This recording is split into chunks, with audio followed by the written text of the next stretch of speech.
Hey everyone, welcome to Versatile Fun Designs. You could already see previously my review and build of the last of the 603 series, 60399, the race car.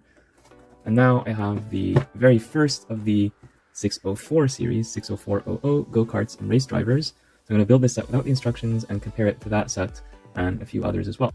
And also, because this box shows the cars from the rear and the front, I will not need to use the 3D view. I will only use the box art to build these two go-karts.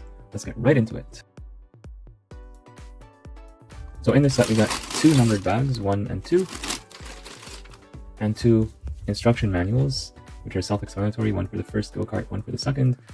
And I can see here, even before getting into the build, that there's differences in design, so it's not just a recolor, but there's actually some slight differences between the two. So that's interesting to see.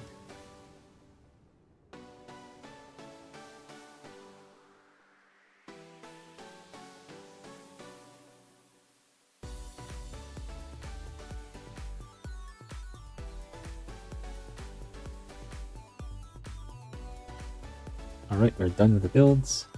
Here they are. I'll just show you a quick 360-degree view of all of them, and I'll get back and show you the details. And then let's try to find out which one is fastest, because it will win this trophy. So this is completely unscientific. I'm just gonna push the cards with this box, and we'll see which one hits the wall first. 1, 2, 3, go. And I believe it was this one. So she is gonna win this trophy prize. Yay. Right, let's have a look at both figures in more detail. So we get two minifigures in this set.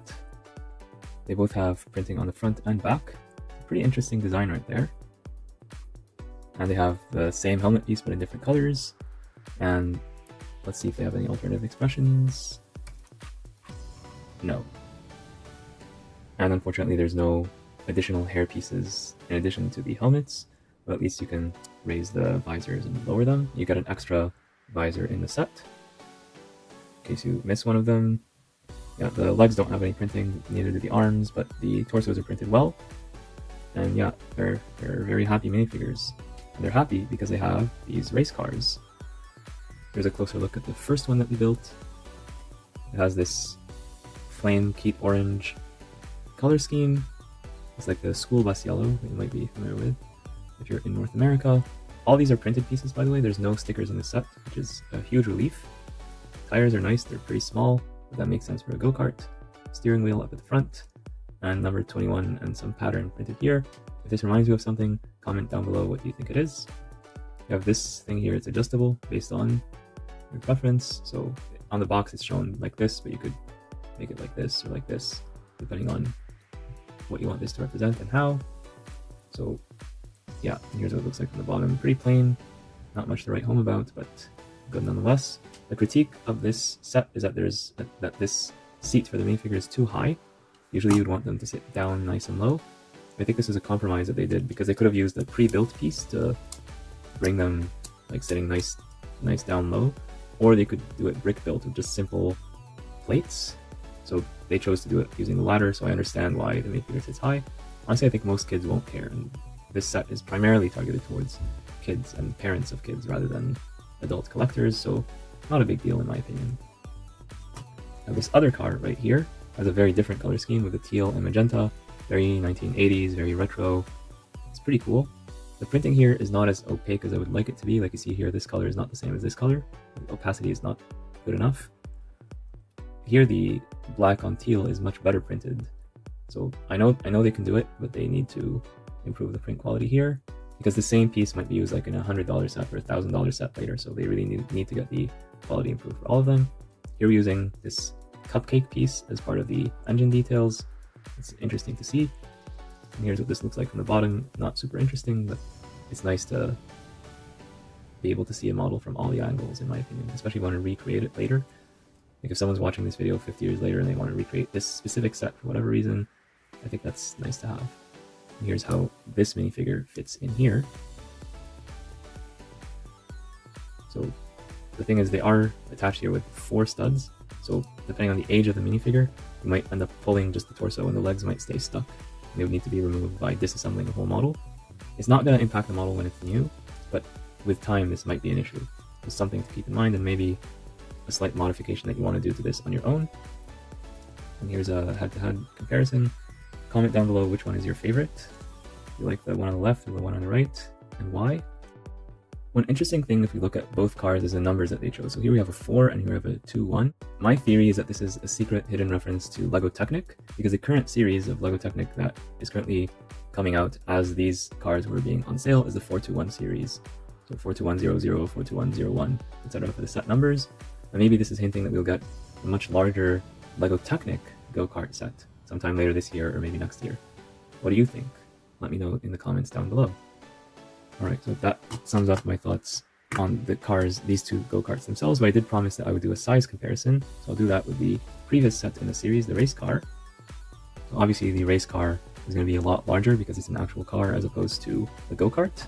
That does make sense. And you see here the driver is sitting a lot lower, so compare, for example, these two drivers. I'll try to angle it to be the same here. You see the very big difference? That's because this one is done using this pre-built piece here. It's also used for some speed champions now or in the past where the driver can sit as low to the ground as possible. So that's basically the trade-off, and both of these sets are on sale now, so you could get this or you could get this if you want. Both are good choices, and you do get 2 minifigures in each, although here you get 1 big car or here you get 2 small go-karts. So it's up to you to decide which one of these is preferable to you. And then I'll also compare the sizes of these go-karts with some other recent sets of similar scale that I built before, always without instructions. This is the Venom Street Bike from earlier this year.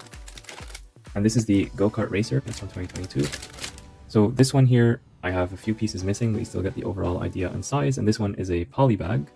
And this is what you get. So for people who say that this is basically 2 poly bags in a box, well, yes and no. Yes, it does contain 2 bags.